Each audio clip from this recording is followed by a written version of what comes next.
Lasting recovery is rooted in wisdom, not strength.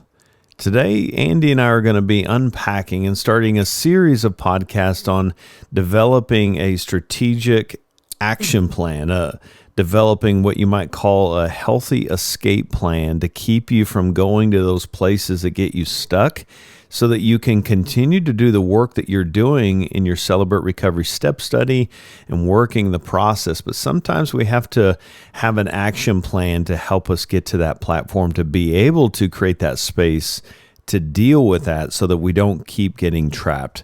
Today, we're going to talk about developing a healthy escape plan. Well, welcome to Hope and Recovery, a Fellowship Celebrate Recovery podcast that shares hope and healing for our mental, spiritual, emotional, and relational journey through the life change stories and a variety of recovery topics, all centered on the Beatitudes, where Jesus Christ says with his own lips, "Let me tell you how to be blessed." And we follow these Celebrate Recovery principles to face our hurts, hangups, and habits so that we can walk in freedom and healing, so that we can live out our full potential and our purpose that God has for you, that he has for me, that he has for us. Hey, I'm a grateful believer in Jesus Christ. I struggle with drugs and alcohol and perfectionism. My name is Rodney, and I am the ministry leader here at Fellowship Bible Church Rogers. Hey, thanks for being with us today. Welcome back. Excited about jumping into this topic today. We recently had a special topic night at our local Celebrate Recovery and unpack this, and we wanted to bring this to the podcast platform to give you something that you could listen to at your own leisure and maybe understand a little bit more clearly so that you can develop your own action plan. And so I got a great brother here in Christ joining me in this conversation, Andy Peter. Thanks for being with us today, man. Thanks, Rodney. Hey, y'all, I am a grateful believer in Jesus, struggle with anxiety and depression and sexual addiction, and my name is Andy. Hey, Andy.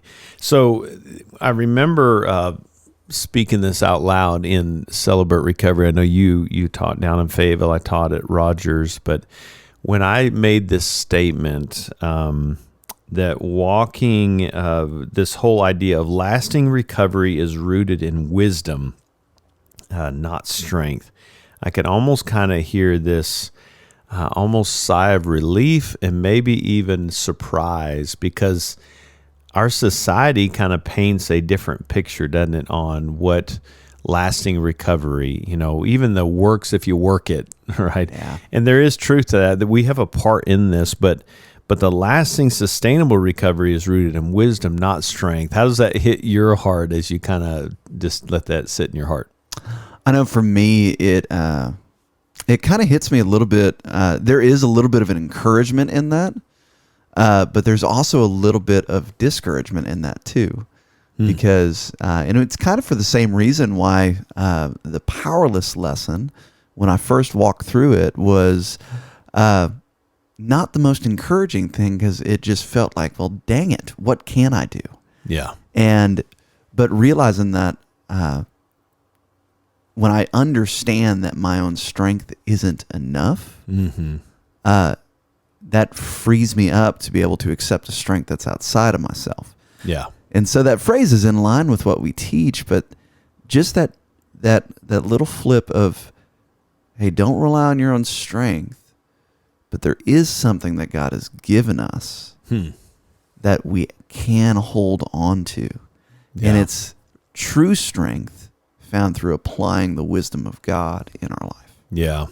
Yeah, it's making sure the lead foot is not me just trying to be stronger, to walk into that space, because the world is screaming kind of this posture of do better, be better, perform better, be stronger, all these things, and it's kind of celebrated by our world. And so now we come into a recovery circle. It can be a little bit disorienting, because we have our whole life been trained, and we've seen it modeled that you've got to just be stronger and everything will get better. Well, yeah, because weakness isn't an option.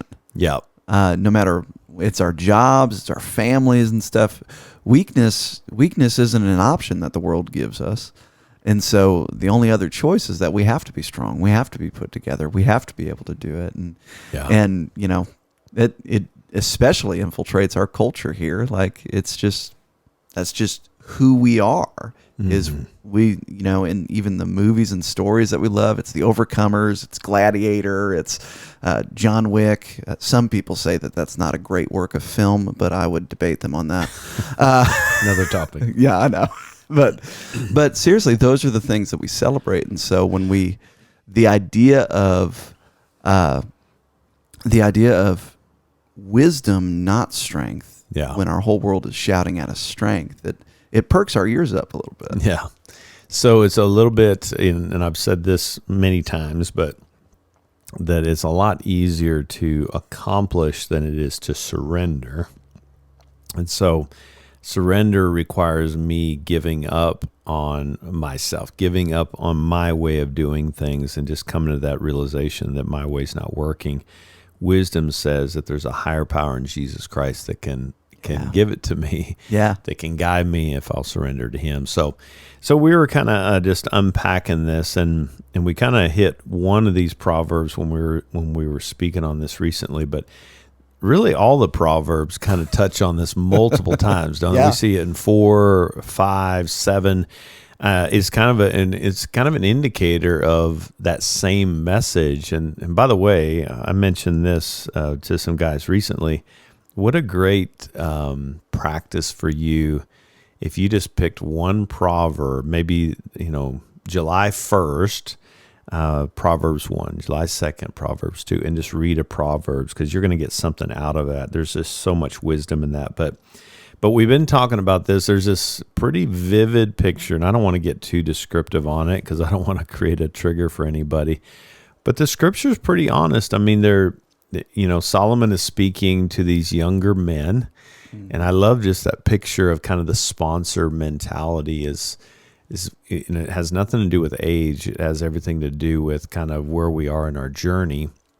He's speaking to these younger men, and he's kind of, let me paint this picture for you of strength versus wisdom. And he's painting this picture of being this woman's husband has left town, and she's trying to lure him into this neighborhood. And let me be clear.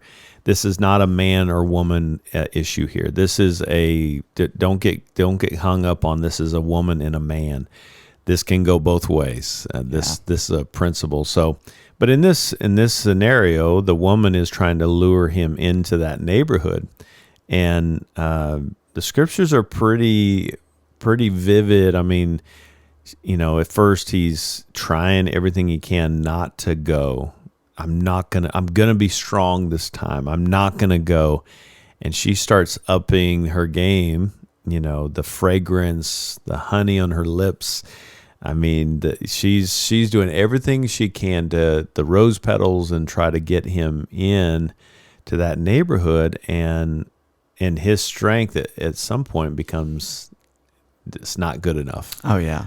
And so what does he do? He gives in, and he's in the neighborhood, and just this picture, it's a pretty vivid picture, but just, you know, a full-on lock kiss, and just imagine that she's vomiting in your mouth. And I know that's, if you're listening to this and you're having your breakfast, I apologize. But if you weren't listening, maybe you're listening now. But that's kind of how the recovery process is. If we think we're strong enough to go hang out in those neighborhoods, strength says, I can go hang out in those neighborhoods, and this time I won't do it. Wisdom says, stay the heck out of the neighborhood. Yeah. Well, and it's such a good point that you say that message, you know, anytime that we're reading the Bible and God repeats himself, it's almost like he's saying, like, hey, I'm going to say it again so that you get it.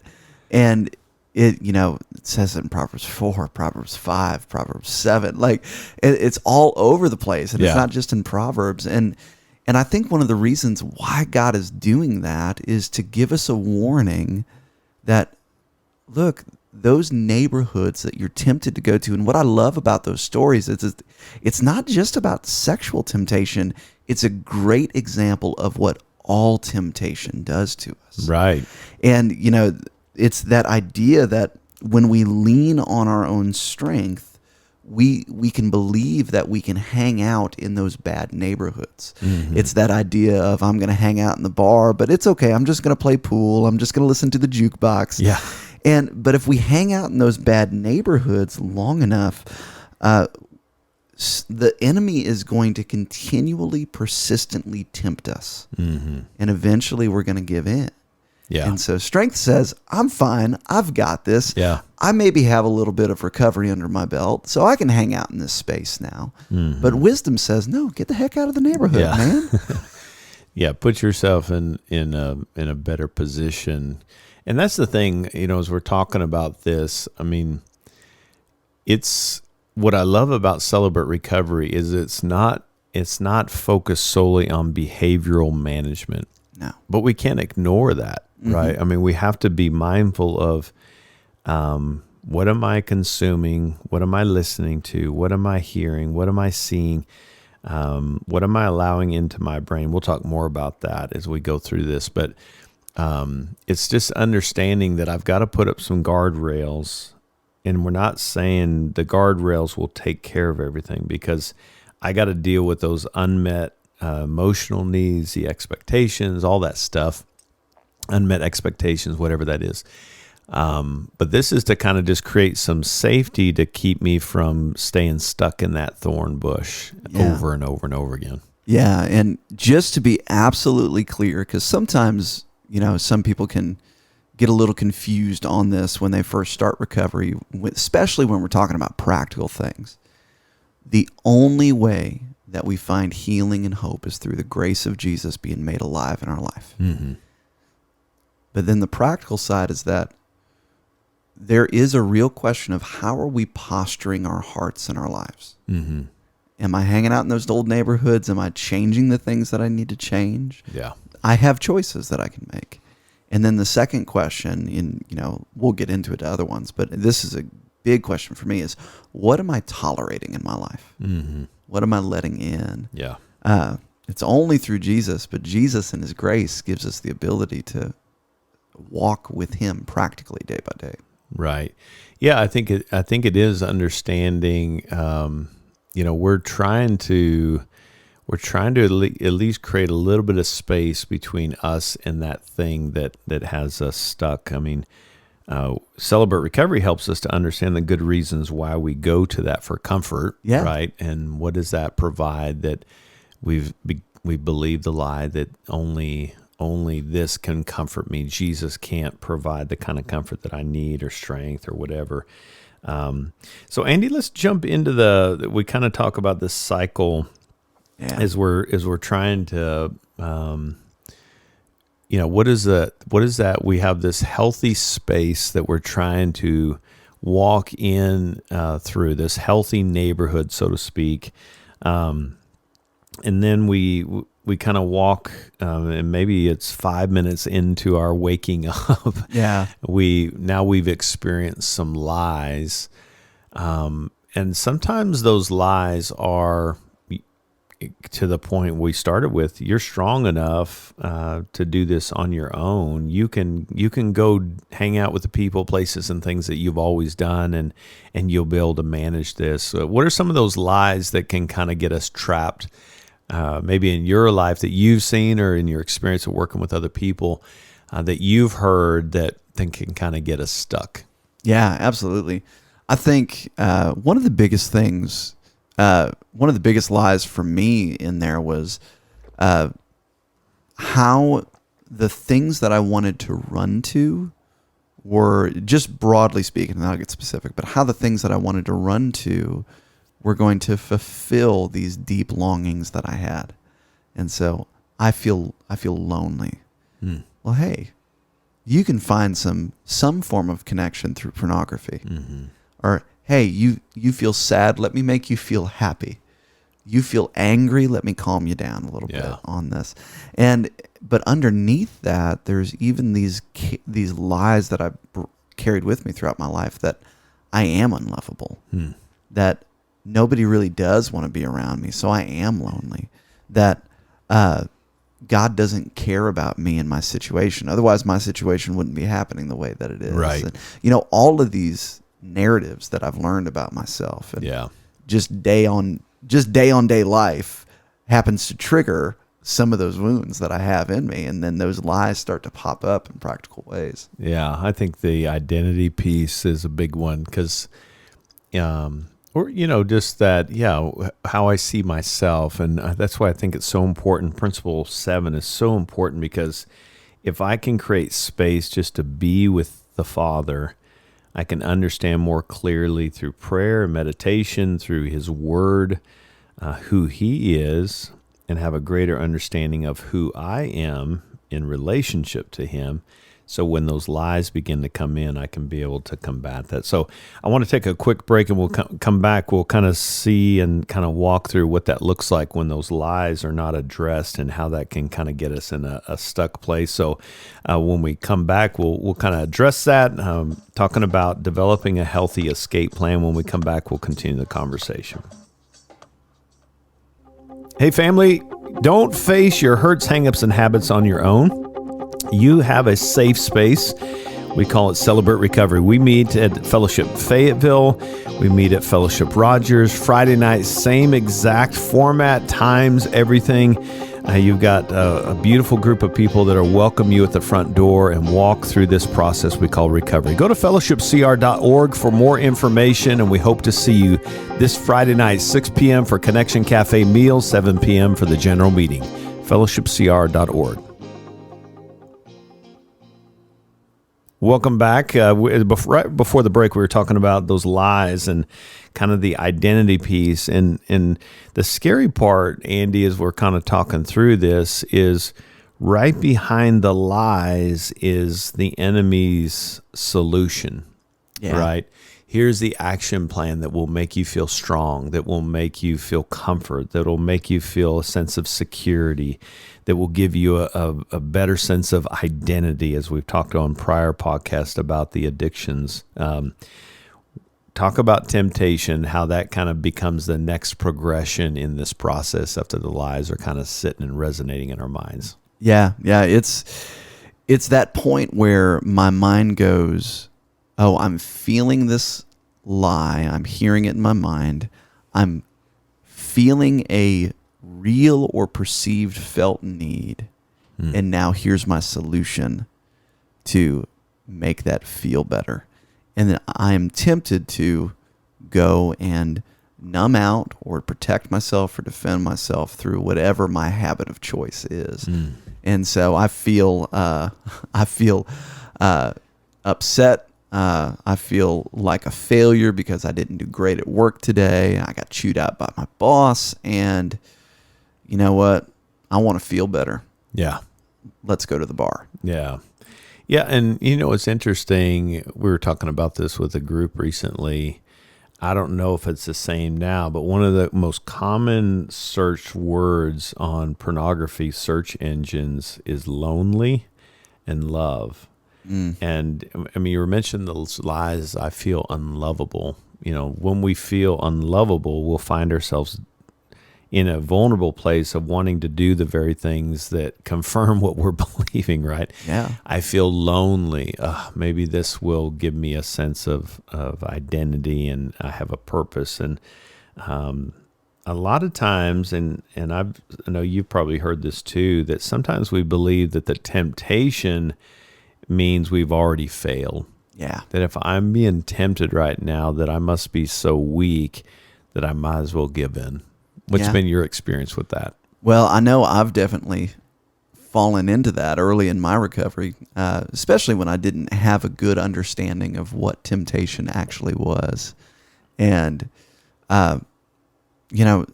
this idea that, I'm having these thoughts that maybe I don't even want them. Maybe there was a trigger that smacked me out of nowhere. And now I'm thinking about going and acting out. I'm thinking about going and using pornography, or I think I'm going and I want to fall back into some really strong codependent behaviors because something happened. And just because I have that strong urge or strong desire to, just because my thoughts are going to that place, and maybe emotionally I feel like I'm spinning out in that place, it's possible to be in that place and still not have fallen back into a relapse. Yeah. In that. Well, and the shame, I mean, the enemy tries to keep it hidden, right? Yeah. Stay in hiding. If anybody finds out you're having these thoughts right now, what are they going to think of you? I mean, it's like that voice in our ear just whispering, you shouldn't be, you should be better. How long you been a Christian? How long you been in recovery? Yeah. And just discouraging, defeated kind of a mindset. Well, and I think for me, what that shame did is it led me to one of two really unhealthy places. It's the place of white knuckling it, which is, I can't let anybody know that I'm struggling with this. Oh my gosh. I need to shut down this desire and hold on to it as tight as I can and try and just manage it. Mm-hmm. Or it's the resignation aspect of, well, my mind's already in this place and I'm feeling terrible. And so what's the point of even fighting right now? Right. And so it's making that agreement with the enemy of like, yeah, you know what? You're right. I do need this. Yeah. Yeah, and so then that's where that strength versus wisdom just really is magnified, because strength says, man, I should be able to get through this on my own. I'm not going to call because I'm probably bugging them. That's a common one. I don't want to bother you. I know you're busy. It's like, no, I think you really don't want people to see where you are, and we need to just call that out. It's like, this is where I am. I'm struggling, and so that strength is saying, you know what? I'm not going to bug you. I'm not going to use the tools that I have. Yeah. I'm not going to go to God. I'm not going to use my recovery plan to call my accountability partner or call a sponsor, kind of a thing. So right behind that, through that temptation, if we don't, this is a cool thing to think about. We can, if we do reach out in that moment, we can address the lies and get back to a healthy space. And every time we do that, we get stronger for the next. Yeah. And there will be a next. And we'll talk about that in a minute. But when we don't, when we kind of sit in that and just try to white knuckle our way through that, acting out's right behind, isn't it? It's right around the corner. Yeah. Yeah. And so just kind of continuing that process, we have the acting out. So now if we're being honest, there's kind of a momentary relief there, but then right behind it is like, oh no, Yeah. I'm in it again. I'm in the thorn bush. I can't, how do I get out of this thing? So then we kind of fall into this finger pointing. Yeah. Right. Well, my boss is being a jerk. So we kind of this excuse mentality. We can get stuck there, can't we? Yeah, we can. And what's interesting too is the more that I find myself in an unhealthy behavior, the shorter that moment of relief is. Yeah. And then because I know for me, especially like in my struggles with pornography or my struggles with alcohol, it was almost immediately after. It was like, ugh. Yeah. And falling into, because I know for me, there was such a frustration that I did it again. Yeah. It happened again. Yeah. And so I'm a good addict, so I don't like taking ownership. And so it's really easy to go, man, why did they have to build a liquor store on the way to my house? Yeah. And in that accuse and excuse game, but we realize we can't stay in that space for forever. Right. Yeah. Well, the irony of it is now we're in this excuse ourselves, accuse others, and guilt and shame comes right in behind it. And now it's magnifying those lies when, in essence, as it's been stated before, we're confirming those lies that we were believing that we kept to ourselves, that we're trying to white knuckle our way through. And now we're just in a place of hopelessness. And just as we're thinking about that going clockwise through that cycle, the lies, the temptation, acting out, and now we're at accuse and excuse, guilt and shame, and then we're at hopelessness. We don't have to go clockwise with that. We can go counterclockwise, bring somebody else into that, and we're going to be unpacking that in some of the other podcasts that we'll have following this, but it's trying to understand this is a cycle that keeps me in the wrong neighborhoods. It keeps me stuck, and we're trying to create new patterns. Andy, one of those passages that we were kind of chewing on is that 1 Corinthians 10, verses 12 through 13. Why don't you read that out loud, just so we can hear God's word, because I think it will kind of give us a little bit of clarity as we're kind of moving into the action plan. Yeah, I love this. This is such a key passage for this topic and my recovery personally. 1 Corinthians 10, 12 through 13. So, if you think you are standing firm, be careful that you don't fall. No temptation has overtaken you except what is common to mankind.